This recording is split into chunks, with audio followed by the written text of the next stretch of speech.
কৃষ্ণ যাচ্ছিনি তার বাবা মা যে বংশের দেবে, তাহলে কে নিয়ে গেছে? কে নিয়ে গেছে? ভগবান বললেন আমি হতে পারি তোমার ছেলে, আমি হতে পারি তোমার নাতি, আমি হতে পারি তোমার কুটুম, কিন্তু আমি তোমাকে দেখবো না, তোমাকে দেখবে তোমার কর্ম। তুমি যদি কর্ম ভালো করো না, ফল ভালো পাবে। আর কর্মের মধ্যে যদি গন্ডগোল হয়ে থাকে, সবাই ঘরে থাকবে, ছেলে মেয়ে কুটুম বন্ধু বান্ধব, কিন্তু কেউ আপনার পাশে এসে দাঁড়াবে না। তাই যা কিছু করার কর্মটাই ভালো করুন, ফলের আশা না করে তাই গৌর হইল।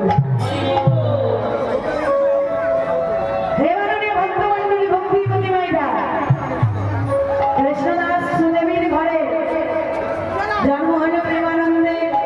বাবা মায়ের আনন্দ ধরছেন, আমার ছেলে হয়েছে, খুব আনন্দ। এবার একটু একটু করে ছেলে বড় হচ্ছে।